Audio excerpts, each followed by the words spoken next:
Amazon, Flipkart, Meesho மாதிரியான e-commerce தளங்களில் உங்களுடைய பொருட்களையும் விற்பனை செய்யணுமா? இகாம் மாஸ்டர் சேனலுடைய கட்டண வகுப்பில் அதற்கான முழு தகவல்களும் வீடியோ வடிவில் உங்களுக்கு கிடைக்கும். கட்டணம் ரூ. 1499 மட்டுமே. மேலும் உங்களது சந்தேகங்கள் மற்றும் கேள்விகளுக்கான பதில்கள் உடனுக்குடன் உங்களுக்கு தெரிவிக்கப்படும். வீடியோவை பெற உடனே தொடர்பு கொள்ளவும். அனைவருக்கும் வணக்கம். இகாமர்ஸோட இந்த வீடியோ ஒரு இகாமர்ஸ் பேரில் நடக்கக்கூடிய ஸ்கேமுக்கான ஒரு விழிப்புணர்வு வீடியோ. இது ரொம்ப காலமாக பார்த்தீங்கன்னா இந்த ஸ்கேம் நடந்துகிட்ருக்கு. அது பரிணாம வளர்ச்சி அடைஞ்சிட்டே இருக்குது. இப்போ அது இகாமர்ஸ் அப்படிங்கிற பேரில் வந்துட்டு இருக்குது. இப்போது நிறைய ஸ்கேம் பார்த்தீங்கன்னா ரீசன்ட் டைம்ஸில் நீங்கள் நியூஸில் பார்த்துருப்பீங்க. நிறைய ஸ்கேம், நான் பேர்லாம் சொல்ல விருப்பப்படல, நீங்களே தேடி பாருங்கள் யூடியூப்பில். கண்டிப்பாக நீங்கள் நியூஸ்லலாம் பார்த்துருப்பீங்க. கோல்டு பேரில், அதாவது நகை சீட்டு போடுங்க, என்கிட்ட மாதம் 1000 ரூபாயிலேருந்து 10,000 ரூபா வரைக்கும் ஸ்கீம் இருக்குது, போடுங்க, உங்களுக்கு இது முடியும் போது 11 மாதம் கழிச்சு நாங்கள் உங்களுக்கு செய்கூலி சேதாரம் இல்லாமல் நகையை கொடுப்போம் அப்படிங்கிற பேரில். அப்புறம் நீங்கள் ஒரு 2 லட்ச ரூபா இன்வெஸ்ட் பண்ணுங்கள், உங்களுக்கு டெய்லியும் பார்த்தீங்கன்னா ஒரு 1000 ரூபா வட்டி கிடைக்கும் அப்படிங்கிற மாதிரி. அடுத்தது சீட்டு ஏழை சீட்டு மாதிரி, ஒரு சீட்டு மாதிரி போடுறது, அதை வட்டி இல்லாமல் மாதம் மாதம் உங்களுக்கு இவ்வளோ அமௌண்ட் கிடைக்கும் அப்படிங்கிற மாதிரி நிறைய. இப்போ புதுசாக ஆப்பில் வேறு வந்துருச்சா, ஆப்பில் உடனே ஒரு ஆப்பை கொண்டு வந்துடுறாங்க. அந்த ஆப்பில் நாங்கள் டெய்லி உங்களுக்கு 10 விளம்பரம் போடுவோம், அந்த விளம்பரத்தை பாருங்கள், உங்களுக்கு டெய்லி 500 ரூபா கிடைக்கும் அப்படிங்கிறது. அப்புறம் ஆப்பில் நீங்கள் ஒரு 5000 ரூபா இன்வெஸ்ட் பண்ணுங்கள், உங்களுக்கு கீழே ஒரு 5 பேரை அதே மாதிரி 5000 ரூபா இன்வெஸ்ட் பண்ண வைங்க, 10% உங்களுக்கு நான் கமிஷன் தரோம். இந்த மாதிரி நிறைய பேரில் பார்த்தீங்கன்னா நிறைய ஸ்கேம் நடந்துகிட்டு இருக்குது. எத்தனை சதுரங்க வேட்டை படம் எடுத்தாலும் திருந்தவே மாட்டேன், நான் ஏமாந்தே தீருவேன் அப்படின்னு குறியாக இருக்கவங்களுக்கு இந்த மாதிரி ஏமாத்துறவங்க சூப்பராக ஏமாற்றிட்டு இருக்கிறாங்க. அந்த மாதிரி ஆட்களை நாம் உஷாராக இருந்தால் மட்டுமே நம்மளுடைய சேவிங்ஸ், அதாவது சிறுக 5 ரூபா 10 ரூபா 100 ரூபா இப்படிலாம் சேர்த்து வச்சுருப்போம், ஒரு 50,000, அதை கொண்டு போய் ஈஸியாக ஒரு திருடங்கையில் நீங்கள் கொண்டு போய் ஈஸியாக கொடுத்துருவீங்க. இதுக்கு என்ன ரீசன் அப்படின்னு பார்த்தீங்க அப்படின்னா, உழைக்காமல் சம்பாதிக்கணும் அப்படின்னு நினைக்கிறது தான். நீங்கள் என்ன வேலை வேணால் செய்யுங்க, ஓகேங்களா? நீங்கள் ஸ்மார்ட் ஒர்க் பண்ணுங்கள், ஹார்ட் ஒர்க் பண்ணுங்கள், எது வேணால் செய்யுங்க, கண்டிப்பாக அதில் உழைப்பு அப்படின்னு ஒன்று இருந்தே தீரணும். அதை பண்ணாமல் உங்களால் ஏர்ன் பண்ணவே முடியாது. உடனே என்ன கேட்பீங்க ஒரு 4 பேர், நீ யூடியூப்பில் வீடியோ தானே போடுற, நீ என்ன உழைக்கிற அப்படின்னு. யூடியூப்பில் வீடியோ போடுறது மதன் கௌரி, நம்ம இர்ஃபான், இவங்களுக்கெல்லாம் ரொம்ப சிம்பிளாக இருக்கும். ஏன்னா அவங்க பெருசாக மெனக்கிற மாதிரி தெரியல. ஒரு கடைக்குள்ளே பூந்து ஒரு சாப்பாட்டை வாங்கிட்டு ஒரு 2 பரோட்டா வாங்கிட்டு அது எப்படி இருக்குது அப்படிங்கிறத ரிவ்யூ பண்ணிட்டு போயிடலாம் ஈஸியாக. அது வேணால் ஈஸியாக இருக்கும். ஆனால் ஒரு கண்டென்ட்டை யூடியூப்பில் க்ரியேட் பண்ணுறது அப்படிங்கிறது ரொம்ப கஷ்டம். இப்போ நம்மளுடைய சேனலுடைய தீம் பார்த்தீங்கன்னா இகாமர்ஸோடைய கண்டென்ட். இந்த இகாமர்ஸோடைய விஷயங்கள் எல்லாத்தையும் சும்மாலாம் பேசிட முடியாது. இதுக்கு நிறைய ரெஃபரன்ஸ் வேணும், நிறைய ப்ராக்டிக்கலாக பண்ணி பார்த்துருக்கணும். அந்த மாதிரி இருக்கவங்களால மட்டும்தான் இந்த மாதிரி வீடியோஸ்லாம் க்ரியேட் பண்ண முடியும். ஸோ நீங்கள் எந்த பிஸ்னஸ் பண்ணாலும், எந்த ஃபீல்டில் நீங்கள் இருந்தாலும், சாஃப்ட்வேராக இருந்தாலும், எதாக இருந்தாலும் அதில் கண்டிப்பாக உங்களுடைய உழைப்புன்னு ஒன்று இருக்கும். ரெண்டாவது இன்வெஸ்ட்மெண்ட் அப்படின்னு இருக்கும். யூடியூப்க்குலாம் என்ன இன்வெஸ்ட்மெண்ட்னு கேட்பீங்க. இர்ஃபான் இப்போ புதுசாக ஒரு யூடியூப் ஆஃபீஸ் திறந்தார், அதில் போய் பாருங்கள் அவர் என்னென்ன எக்யூப்மெண்ட் வச்சுருப்பாரு அப்படின்னு. ஸோ எல்லாத்துக்குமே இன்வெஸ்ட்மெண்ட் அப்படிங்கிறது தேவை, எல்லாத்துக்குமே உழைப்பு அப்படிங்கிறது தேவை. எங்கே நம்ம ஏமாந்து போகிறோம் அப்படின்னா, இதெல்லாம் இல்லாமல் நம்மளுக்கு ஒரு வருமானம் வரும் அப்படின்னு யாராவது சொன்னாங்கன்னா உடனே ஏமாந்துருவோம். இதில் நிறைய ஃபார்ம்ஸில் பார்த்தீங்கன்னா இப்போ ஏமாற்றங்கள் நடந்துகிட்ருக்குது. எனக்கு என்னுடைய கிளைண்ட்னா என்னுடைய யூடியூப் சப்ஸ்கிரைபர்ஸ், என்னுடைய ஜிஎஸ்டி கிளைண்ட், இவங்கெல்லாம் ஃபேஸ் பண்ண ஒரு சில விஷயங்களை எக்ஸாம்பிளாக நான் சொல்கிறேன் உங்களுக்கு. ஒருத்தர் பார்த்தீங்கன்னா 3 லட்ச ரூபா இன்வெஸ்ட் பண்ணுங்கள், என்னுடைய கிளைண்ட் ஒருத்தர் சொல்லியிருக்காரு, அவருடைய ஃப்ரெண்டு 3 லட்ச ரூபா இன்வெஸ்ட் பண்ணுங்கள், உங்களுடைய ப்ராடக்ட் பார்த்தீங்கன்னா ஃபாரினில் விற்கும், யூஎஸில் விற்கும், என்ன பொருள்னா அதெல்லாம் தெரியாது, விற்கும், மொத்தத்தில் விற்கும். நீங்கள் 3 லட்ச ரூபா கொடுப்பீங்க, அந்த 3 லட்ச ரூபாய்க்கு ஒரு பொருளை இந்த கம்பெனிக்காரங்க வாங்கி இகாமர்ஸில் போட்டுருவாங்க. அது ஃபாரினில் சேல் நடந்துகிட்டே இருக்கும். ஒரு பொருள் விற்க உங்கள் அக்கௌண்ட்டில் இங்கே பணம் பார்த்தீங்கன்னா $5 $10 $20 ஏறிக்கிட்டே இருக்கும். நீங்கள் ஒரு மாதம் கழித்து பார்த்தீங்கன்னா அதில் $300 $400 இருக்கும். அந்த $400 நீங்கள் நம்ம ஊர் காசு கன்வெர்ட் பண்ணி பாருங்களேன், 2 லட்சம் 3 லட்சம் வரும். நீங்கள் அதை அப்படியே மாதம் நீங்கள் வித்ட்ரா பண்ணிக்கலாம். நீங்கள் எதுவுமே பண்ண தேவையில்ல. அவங்க டெய்லி ஒரு மெயில் போடுவாங்க, அந்த மெயிலை மட்டும் நீங்கள் பார்க்கணும். அப்புறம் ஒரு புக்கு கொடுப்பாங்க, அந்த புக்கை மட்டும் நீங்கள் படித்தா போதும். சூப்பராக நீங்கள் சம்பாரிச்சிடலாம். அப்புறம் ஜூமில் ஒரு 4 மீட்டிங் போடுவாங்க, அந்த மீட்டிங் அட்டன் பண்ணால் போதும். இப்படிங்கிற மாதிரி நல்லா நிறைய கிளப்பி விட்ருக்குறாங்க. கடைசி வரைக்கும் என்ன வேலை, என்ன பொருள், எங்கே விற்கிது, நான் ஏன் காசு கொடுக்கணும் அப்படிங்கிற இங்கே இந்த விஷயத்த சொல்லவே மாட்டாங்க, கேட்கவும் மாட்டாங்க. நம்ம ஆளுங்க கேட்குறதே கிடையாது. இல்லை நான் தெரியாமல் தான் கேட்குறேன், 3 லட்ச ரூபா ஒருத்தர்கிட்ட ஒரு அமௌண்ட்டை நீங்கள் கொடுக்குறீங்க, அதுக்கு பில்லு இருக்கான்னு கேட்க மாட்டிங்களா? இப்போ நீங்கள் இங்கெல்லாம் இப்போ இந்தியா பொறுத்த வரைக்கும் நீங்கள் 10,000 ரூபாய்க்கு நீங்கள் ஃபினான்ஷியல் டிரான்சாக்ஷன் எது பண்ணாலும் 18% டேக்ஸ் இருக்குது. நீங்கள் ஒரு ஸ்ரீராம் சிட்ஸ்லையோ ஒரு தனலட்சுமி சிட்ஸ்லையோ போய் ஒரு சிட் ஃபண்டு, அதாவது உங்களுடைய காசை தான் நீங்கள் போடுவீங்க மாதம் மாதம் போட்டு அதை ஒரு 12 மாதம் கழிச்சு எடுத்து பாருங்கள், 18% டேக்ஸ் இருக்குது அதுக்கு. இந்த மாதிரி எல்லா விஷயத்துக்கும் இங்கே ஜிஎஸ்டி இருக்குது. அப்போது நீங்கள் கொடுக்குற 3 லட்ச ரூபாய்க்கு ஜிஎஸ்டி இருக்கா, அதுக்கு ஜிஎஸ்டி பில் இருக்கா, உங்களுக்கு யார் ஜிஎஸ்டி பில் இஷ்யூ பண்ணுறாங்க, ஜிஎஸ்டி பில் இஷ்யூ பண்ணுறவங்க என்ன கம்பெனி வச்சுருக்குறாங்க, அவங்க என்ன ஃபேர்மில் வந்து ரிஜிஸ்டர் பண்ணியிருக்கிறாங்க, அவங்களுடைய ஆஃபீஸ் எங்கே இருக்குது, அவங்க என்ன வேலை செய்கிறாங்க, இதெல்லாம் எதாவது கேட்பீங்களா? கேட்க மாட்டீங்க. எதுவுமே கேட்க மாட்டீங்க. இகாமர்ஸு அது வந்து சேல் நடக்கும், துபாயில் நடக்கும், ஆப்பிரிக்காவில் நடக்கும், ஐரோப்பாவில் நடக்கும் அப்படின்னு அடிச்சு விடுவாங்க. உடனே நம்மளும் வந்து அதை பற்றி என்னன்னே தெரியாது, உடனே அதை பார்த்துட்டு போயிட்டு காசை கொண்டு போய் கொடுத்துட்றது. அப்புறம் தூக்கிட்டு ஓடிடுவானுங்க. ஓடினது பிறகு நான் இவ்வளோ காசு கொடுத்தேன், நான் எவ்வளோ கொடுத்தேன்னு வந்து நியூஸ் சேனலில் வந்து பேட்டி கொடுக்குறது. யார் கொடுக்க சொன்னாங்க உங்களை? இப்போ ரீசெண்டாக நான் பார்க்குறேன் ஒரு ஒரு ஒரு ஒரு ஸ்கேமு. ரீசெண்டாக டிவியில் ஒரு அம்மா வந்து பேட்டி கொடுக்குறாங்க. ஒரு வயசான அம்மா, ஒரு 50 வயசு இருக்கும், 50-55 வயசு இருக்கும் அவங்களுக்கு. அவங்க சொல்கிறாங்க, சார் நான் வந்து ஒரு 10 லட்சம் போட்டேன் சார், என்ன நம்பி வந்து 50 லட்சம் போட்டிருக்காங்க சார், நான் ஒரு 10 பேத்துக்கு இதை ரெஃபரன்ஸ் பண்ணேன் சார், அந்த ரெஃபரன்ஸ் அமௌண்ட் எனக்கு கிடைக்கும்னு சொன்னாங்க சார், நான் ரெஃபரன்ஸ் பண்ணேன் சார், அவங்க ஒரு 50 லட்சம் போட்டிருக்காங்க சார், இந்த 10 பேரும் டெய்லி வந்து என் வீட்டு வாசலில் உட்காந்துக்கிறாங்க சார் அப்படின்னு சொல்கிறாங்க. 10 பேர் டெய்லி வீட்டில் வாசலில் வந்து உங்களுக்கு உட்காந்தா எப்படி இருக்கும்? அந்த 10 பேத்துக்கு நீங்கள் தானே ரெஸ்பான்சிபிள், 10 பேத்துக்கு உங்களை தானே தெரியும். இதுதான் இங்கே விஷயம். ஓகேங்களா? நீங்கள் ஏமாறுறது இல்லாமல் இன்னும் 10 பேர்த்தை ஏமாற்றுவீங்க. அந்த 10 பேத்துக்கு நீங்கள் பொறுப்பேற்றுக்குவீங்க. கடைசியாக நீங்கள் ஜெயிலுக்கு போவீங்க. நீங்கள் இந்த மாதிரி நிறைய எம்எல்எம் கான்செப்டில் வந்த நிறைய ஸ்கேம்ஸ் இருக்குது. இந்த ஸ்கேம்லலாம் மேலே இருக்கவன் ஓடி போயிடுவான். சரிங்களா? காசை தூக்கிட்டு அது 5000 கோடி 10,000 கோடி 50,000 கோடி வரும். தூக்கிட்டு என்ன பண்ணிடுவான் அப்படின்னா ஃபாரின் ஓடி போயிடுவான். பிடிக்க முடியாது. யார் மாட்டுவாங்க அப்படின்னு கேட்டிங்கன்னா இந்த மாதிரி அதுக்கு பேர் லீடர்ஸ் வேறு சொல்லிக்கிறாங்க. லீடர்ஸ் தான் அவங்க பேர்லாம். இவங்க மாட்டிக்குவாங்க. இப்போ இந்த அம்மா சொல்கிறாங்க 50 லட்ச ரூபாய்க்கு இவங்க பொறுப்பு. இவங்களே 10 லட்ச ரூபாய் என்ன பண்ணியிருக்காங்க அப்படின்னா ப்ராப்பர்ட்டி ஏதோ இது பண்ணி தான் போட்டிருக்கிறாங்க அந்த 10 லட்சத்தை. இவங்களுக்கு கீழே உள்ளவங்க 50 லட்சம் போட்டிருக்காங்கல்ல, அதுக்கும் இவங்க தான் பொறுப்பு. நான் எப்படி கொடுக்கறது அப்படின்றாங்க. அவங்கள அரெஸ்ட் பண்ணணும், அவங்கள வந்து ஜெயிலில் போடணும், பணத்தெல்லாம் மீட்டு கொடுக்கணும், கவர்மெண்ட்டு தான் எங்களுக்கு கொடுக்கணும். கவர்மெண்ட்டை கேட்டால் நீங்கள் காசு கொடுத்தீங்க சொல்லுங்கள். இந்த மாதிரி ஒருத்தங்க சொல்கிறாங்க அப்படின்னா உடனே போய் நீங்கள் வந்து கவர்மெண்ட் ஆஃபீஸில் ஏதாவது ஒரு ஆஃபீஸில் போய் நீங்கள் விசாரிச்சுக்கணும்ல, ஃபினான்ஸ் சம்மந்தப்பட்ட ஆஃபீஸில் இந்த மாதிரி இருக்குங்க, இந்த மாதிரி ஒரு இன்வெஸ்ட்மெண்ட் ஸ்கீம் சொல்கிறாங்க, இதில் பண்ணலாமான்னு கேட்டிருக்கணுமா இல்லை யார்ட்டையாவது கேட்டிங்களா? கேட்க மாட்டீங்க, போட்டுருவீங்க. போட்ட பிறகு ஏமாத்தின பிறகு நான் போய் ஸ்டேஷன் வாசலில் போய் உட்காந்துக்கிட்டு நான் கோர்ட் வாசலில் போய் நான் உட்காந்துட்டு எனக்கு பணம் கிடைக்கும் அப்படின்னா எப்படி கிடைக்கும்? ஸோ நல்லா புரிஞ்சுக்கோங்க. இந்த மாதிரி பிஸ்னஸ்லாம் மேலே உள்ளவங்க தப்பிச்சுக்குவாங்க, இடையில உள்ளவங்க பார்த்தீங்கன்னா மாட்டிக்குவாங்க. அதனால் இந்த மாதிரி எம்எல்எம் கான்செப்டில் வரக்கூடிய இந்த ரெஃபரல் பேஸ் பண்ணி வரக்கூடிய பிஸ்னஸ் எல்லாம் கண்டிப்பாக என்னைக்காவது ஒரு நாள் ஃபெயிலியர் தான் ஆகும்.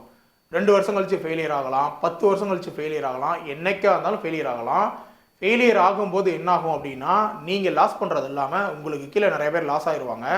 அவங்களுக்கு நீங்கள் ரெஸ்பான்சிபிள் பர்சன் ஆகிடுவீங்க. நீங்கள் ஜெயிலுக்கு போகிறதுக்கான வாய்ப்புகள் நிறைய இருக்குது. அதனால் இந்த மாதிரி பிஸ்னஸ்லாம் யாரையும் ரெஃபரும் பண்ணாதீங்க. ஒரு பைசா கூட காசு கொடுக்காதீங்க. ரொம்ப சிம்பிள் தான், நான் சொல்லிட்டேன். காசு யாருக்கு கொடுக்குறீங்களோ அவங்கக்கிட்ட என்ன பொருள் வாங்கி விற்க போகிறீங்க, எந்த கண்ட்ரியில் வாங்கி விற்க போகிறீங்க, நான் எதுக்கு உங்கள்கிட்ட பணம் கொடுக்கணும், நான் கொடுக்கக்கூடிய பணத்துக்கு ரெசிப்ட் இருக்குதா, அந்த ரெசிப்டில் வந்து ஜிஎஸ்டி நேம்லாம் இருக்குதா, நானும் ஜிஎஸ்டி வச்சுருக்கேன், என்னுடைய ஜிஎஸ்டி நம்பரை போட்டு நீங்கள் எனக்கு ஜிஎஸ்டி பில் கொடுப்பீங்களா, இதெல்லாம் கேட்டு பாருங்களேன். எதுவுமே இல்லைம்பாங்க. இதெல்லாம் எதுவுமே இல்லைன்னா என்ன கம்பெனி?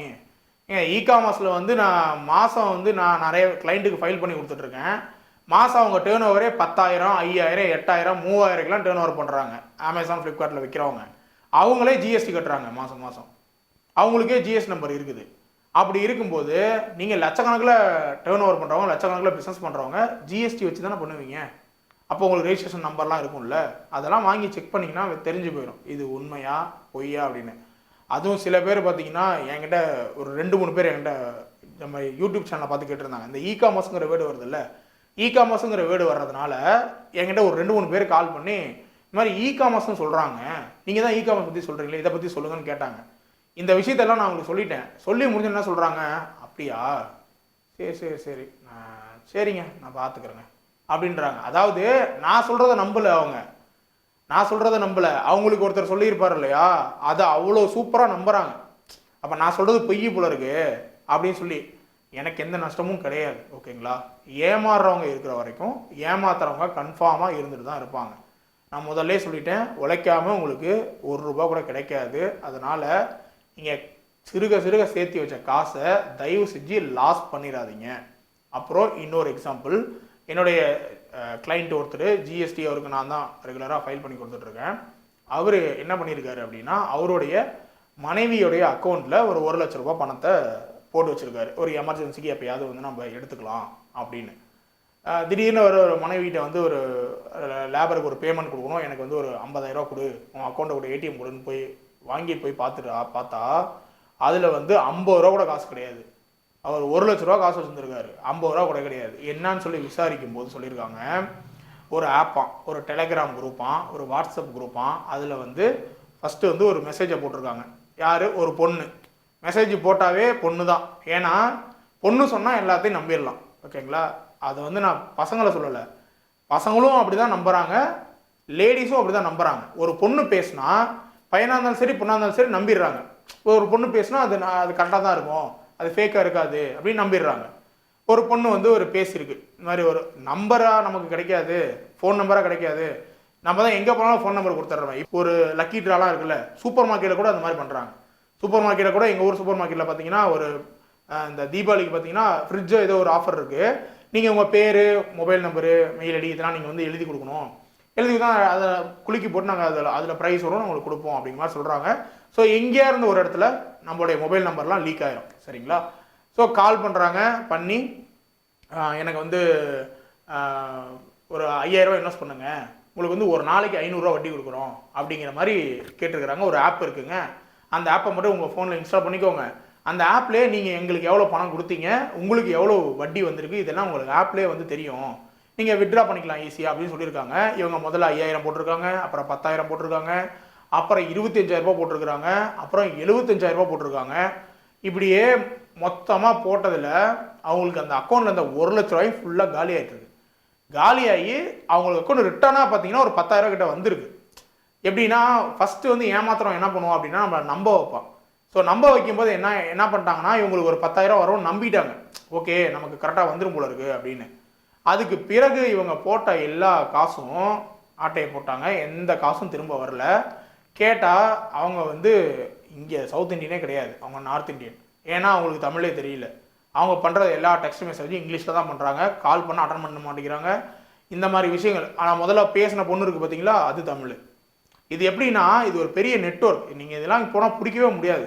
அவர் கேட்குறாரு, நான் அக்கௌண்ட் நம்பர் இருக்குங்க, அக்கௌண்ட் நம்பர் வச்சு பிடிச்சிடலாமா? அக்கௌண்ட் நம்பர் வச்சு பிடிக்க முடியுமா ஒரு ஆளை? யோசிச்சு பாருங்கள். அதனால் லாஸ் பண்ண பிறகு நம்மளால் அதை போய் திரும்பலாம் வாங்கலாம் முடியாது. ஸோ இந்த மாதிரி இவங்க என்ன பண்ணியிருக்காங்கன்னா, காசை வந்து 5,000 10,000 இப்படி பிட்டு பிட்டாக போட்டு ஒரு ₹1,00,000 கிட்ட போட்டாங்க. அது என்ன அவங்க பண்ணியிருக்காங்க அப்படின்னா, ஒரு மொபைல் ஆப் கொடுத்துருக்குறாங்க. அந்த மொபைல் ஆப்பில் நீங்கள் எவ்வளோ காசு போட்டிருக்கீங்க அப்படிங்கிறது ஒரு பக்கம் ஒரு கார்னரில் காட்டுது, இன்னொரு கார்னரில் உங்களுடைய டெய்லி ஏர்னிங்ஸ் எவ்வளோ அப்படின்னு காட்டுது. இப்போ இவங்க போட்ட காசு இருக்குது பார்த்தீங்களா, அது ஒரு 85,000 95,000 காட்டுது. உங்களுடைய ஏர்னிங்ஸ் இருக்குல்ல, அது 1,50,000 காட்டுது. இவங்க போட்ட காசை விட டபுளாக காட்டுது அந்த ஏர்னிங்ஸில். ஆனால் அதை வித்ட்ரா பண்ண முடியல. அது என்ன ஒரு நம்பர் தானே, 2,00,000 20,00,000 கூட அதில் காட்டலாம். இதை நம்பிக்கிறாங்க, அந்த 2,00,000ங்கிறது இது கேஷ் அவுட் இதுன்னு நினச்சிக்கிறாங்க. உங்கள் பேங்க் அக்கௌண்ட்டில் உங்கள் மொபைல் ஆப்பில், மொபைலுக்கு பேங்க்குன்னு ஒரு ஆப் கொடுத்துருப்பாங்கல்ல, அந்த ஆப்பில் ஏதாவது காசு இருந்ததுனா தான் அது உங்கள் பேங்க் அக்கௌண்ட்டில் இருக்கிற காசு, அதை தான் நீங்கள் வித்ட்ரா பண்ண முடியும். சும்மா ஒரு ஆப்பில் வந்து ஒரு ₹10,000 இருக்குது, ₹20,000 இருக்குன்னா அது என்ன காசா? சும்மா ஒரு நம்பரை வந்து ஒரு ஆப்பை கிரியேட் பண்ணி நம்பரை போடுறதுக்கு எவ்வளோ நேரம் ஆக போகுது? அந்த மாதிரி உங்களுக்கு டபுளாக வந்து 1,50,000 சம்திங் வந்து காட்டுது, ஆனால் வித்ட்ரா பண்ண முடியல. அதுக்கு சொல்கிறாங்க, அவங்க டெலிகிராமில் மெசேஜ் போடுறாங்க, நீங்கள் இதை வித்ட்ரா பண்ணணும் அப்படின்னா இன்னும் வந்து ₹50,000 போடுங்க அப்படின்னு. இந்த மாதிரி கொஞ்சம் கொஞ்சமாக அவங்ககிட்ட இருந்து கறந்துகிட்டே இருக்கிறதுக்கு முயற்சி பண்ணுறாங்க. ஸோ இவங்க அக்கௌண்ட்டில் காசு காலி ஆயிடுச்சு, அதனால் இவங்களால் போட முடியல, இல்லைனா மறுபடியும் போட்டிருப்பாங்க போல இருக்குது. அந்த காசு வந்து ஃபுல்லாக காலியானதுனால இவங்களால் போட முடியல. இதுக்கப்புறம் தான் இவருக்கு விஷயமே தெரிய வருது. அதுக்கப்புறம் அவர் என்கிட்ட சொன்னார், நான் அதை ஃபுல்லாக செக் பண்ணி பார்த்தா எல்லாமே ஃபேக்காக தான் இருக்குது, அதெல்லாம் ஒன்றுமே பண்ண முடியாது, நீங்கள் ஸ்டேஷனில் தான் கம்ப்ளைண்ட் கொடுத்தாகணும் அப்படின்னு சொல்ல போனால், நீங்கள் பேங்க்கில் போய் விசாரிச்சிருக்காங்க, பேங்க்லேயும் இதெல்லாம் ஒன்றும் பண்ண முடியாதுங்க அப்படின்னு சொல்லிட்டாங்க. ஏன்னா அவங்க அந்த அமௌண்ட்டை ப்ராசஸ் பண்ண எல்லாமே லிங்க் மூலிமா பண்ணியிருக்கிறாங்க. ஸோ இப்போ அந்த காசு வந்து அவங்களுக்கு திரும்ப கிடைக்கிறதுக்கான வாய்ப்புகளே கிடையாது. இப்போ சிறுக சிறுக வந்து இவர் என்னைக்காவது ஒரு நாள் நமக்கு காசு இல்லாத டைமில் உதவுமேன்னு சொல்லி ஒரு அக்கௌண்ட்டில் போட்டு இருந்த காசு இன்றைக்கி வந்து எவனோ ஒருத்தன் வந்து திருடிட்டு போயிட்டான் ஈஸியாக. அதனால் இந்த மாதிரி மொபைல் ஆப்ஸ்லாம் தயவு செஞ்சு நம்பாதீங்க, ஓகேங்களா? நீங்கள் என்ன தான் நீங்கள் அது பெரிய செக்யூரிட்டி ஆஃபீஸ் இங்கே வச்சுருக்காங்க, அங்கே வச்சுருக்காங்க, துபாயில் வச்சுருக்காங்க, ஓமனில் வச்சுருக்காங்க, எல்லாம் அடித்து விடுவாங்க. இங்கே இருக்குது ஆஃபீஸு, இவ்வளோ ரெஜிஸ்ட்ரேஷன் இருக்குது பாருங்கள், இது அவங்களுடைய ஆஃபீஸ் சர்டிஃபிகேட், இது ஐஎஸ்ஓ சர்டிஃபிகேட், இது வந்து ரெஜிஸ்ட்ரேஷன் சர்டிஃபிகேட், இது வந்து ட்ரேட்மார்க் சர்டிஃபிகேட், இந்த மாதிரி நிறைய சர்டிஃபிகேட் அவங்க போட்டு வச்சுருப்பாங்க அந்த ஆப்பில். நீங்கள் போய் பாருங்களேன், எங்கள் கம்பெனி வந்து இந்த லொக்கேஷனில் இருக்குது, அதுக்கு நாங்கள் வந்து இவ்வளோ அப்ரூவல் வாங்கியிருக்கோம், இந்த அப்ரூவல் வாங்கியிருக்கோம், அந்த அப்ரூவல் வாங்கியிருக்கோம், எல்லாம் போட்டு வச்சுருப்பாங்க. அந்த சர்டிஃபிகேட்டை உத்து பார்த்தீங்கன்னாவே தெரியும் அது ஃபேக்குன்னு. அதனால் இந்த மாதிரி ஆப்ஸ் எல்லாம் நம்பி 10 ரூபா கூட கொடுக்காதீங்க. கொடுத்து ஏமாந்துட்டீங்க அப்படின்னா திரும்ப அது கிடைக்கவே கிடைக்காது. நான் வேணால் இன்னொரு ஐடியா வேணால் உங்களுக்கு கொடுக்குறேன். எந்த ஆப்பில் உங்களுடைய டீட்டெயில்ஸ் எதுவுமே கேட்கல, மொபைல் நம்பர் கேட்கல, ஆதார் நம்பர் கேட்கல, பேங்க் நம்பர் கேட்கல, எதுவுமே கேட்காம ஒரு ஆப் இருக்கா, அந்த ஆப்பை யூஸ் பண்ணுங்கள். அடுத்தது காசு 1 ரூபா கூட கேட்கல. இப்போ அட்வர்டைஸ்மெண்ட் பாருங்கள், காசு வரணும்னா சில ஆப் இருக்குது. நீங்கள் அதெல்லாம் போய் விளம்பரத்தை நீங்கள் பார்க்கணும். விளம்பரத்தை பார்த்து முடிச்சோன்னா என்ன ஆகுனா உங்கள் அக்கௌண்ட்டில் 5 ரூபான்னு சொல்லி கிரெடிட் ஆகும். திரும்ப இன்னொரு விளம்பரம் பார்த்தீங்கன்னா இன்னொரு 5 ரூபா கிரெடிட் ஆகும். இந்த மாதிரி ஒரு நாளைக்கு 15 ரூபா 20 ரூபா கிரெடிட் ஆகும். அதுக்கு கீழே ஒரு செக் வச்சுருப்பான். என்ன தெரியுமா பண்ணுவான், இந்த மாதிரி நீங்கள் விளம்பரம் டெய்லி 5 பார்த்தீங்கன்னா உங்களுக்கு 5 ரூபா 10 ரூபா தான் கிரெடிட் ஆகும். ஒரு 10,000 ரூபாய் போட்டு விளம்பரம் பாருங்கள், அப்போ பார்த்தீங்கன்னா ஒரு விளம்பரத்துக்கே 500 ரூபா கிரெடிட் ஆகும்னு சொல்லிவிடுவோம்.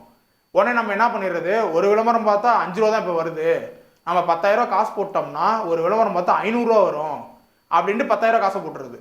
போட்டோன்னே அந்த 10,000 எங்கே போகுதுன்னு உங்களுக்கு தெரியாது. இங்கே 500 ரூபா இல்லை 50,000 கூட அது கிரெடிட் ஆகிட்டே கிடக்கும். அது என்ன, அது காசா, வெறும் நம்பர் தானே, அது கிரெடிட் ஆகிட்டே இருக்கும். அதனால் எந்த ஆப்பில் உங்களுக்கு காசே இல்லைங்க, நீங்கள் சும்மா வாங்க, சும்மா வீடியோ பாருங்கள், உங்களுக்கு காசு வரும், அந்த காசை வித்ட்ரா பண்ணிங்க அப்படின்னு சொல்கிறாங்களோ அந்த ஆப்பை யூஸ் பண்ணுங்கள். அப்படி ஒரு ஆப்பை நீங்கள் உலகத்தில் எங்கேயும் கண்டுபிடிக்க முடியாது. ஏன்னா பாருங்கள், இன்னொரு செக் வச்சுருப்பானுங்க வித்ட்ராவல் லிமிட்டு. நீங்கள் வந்து 10,000 ரூபா போனால் தான் வித்ட்ரா பண்ண முடியும், 5,000 ரூபா போனால் தான் வித்ட்ரா பண்ண முடியும். இன்னும் சில பேர் உருட்டுவானுங்க டாலரில் கிரெடிட் பண்ணுறது. இருக்கிறது இந்தியாவில், பிஸ்னஸ் பண்ணுறது இந்தியாவில், ஆனால் கரன்சி மட்டும் டாலராம். இதில் பார்த்தீங்கன்னா $3,000 இருக்கும், $1,000 இருக்கும். அதை இந்தியன் கரன்சி கன்வெர்ட் பண்ணணும். அந்த $1,000 இந்தியன் கரன்சி கன்வெர்ட் பண்ணிங்கன்னா, நார்மலாக கன்வெர்ட் பண்ணிங்கன்னா 80,000, நீங்கள் இந்த கன்வர்ஷன் சார்ஜ்லாம் போக 60,000 தான் வரும் அப்படின்றவானுங்க. இந்த மாதிரிலாம் நிறைய ஃபோர்ஜரி வேலைகள் பண்ணுவானுங்க. அதனால் நல்லா விழிப்புணர்வோடு இருந்துக்கோங்க. 5 ரூபா 10 ரூபா கூட யாருக்கும் தயவு செஞ்சு கொடுக்காதீங்க. இகாமர்ஸ் அப்படின்னா நீங்கள் காசு போட்டு மெட்டீரியலை வாங்கி, பொருட்களை வாங்கி உங்கள் வீட்டில் வச்சுருப்பீங்க. அந்த பொருளை அமேசான், ஃப்ளிப்கார்ட், மீஷோவில் ஃபோட்டோ எடுத்து போடுவீங்க. ஒரு கஸ்டமர் ஆர்டர் பண்ணுவாங்க, அந்த ஆர்டரை உங்களுக்கு ஃபார்வர்ட் பண்ணுவாங்க. நீங்கள் அதை கொரியரில் அனுப்பி வைப்பீங்க. அதுக்கு ஒரு கமிஷன் அவங்க எடுத்துகிட்டு மீதி காசை உங்கள்கிட்ட கொடுப்பாங்க. இதுதான் இகாமர்ஸ், வேறு எதுவுமே கிடையாது. இகாமர்ஸ் பேரில் அது வந்தாலும் சரி, வேறு எந்த பேரில் வந்தாலும் சரி, நீங்கள் இந்த மாதிரி இன்வெஸ்ட்மெண்ட் ஸ்கீமையோ இல்லை ரெஃபரல் ஸ்கீமையோ அட்வர்டைஸ்மெண்ட்டையோ ஆப்பையோ நம்பாதீங்க. சிறுக சிறுக சேர்த்து வச்ச காசெல்லாம் திருடிட்டு போயிடுவானுங்க. இந்த வீடியோ கண்டிப்பாக உங்களுக்கு யூஸ்ஃபுல்லாக இருந்திருக்கும் அப்படின்னு நினைக்கிறேன். அடுத்த வீடியோவில் பார்க்கலாம். நன்றி, வணக்கம்.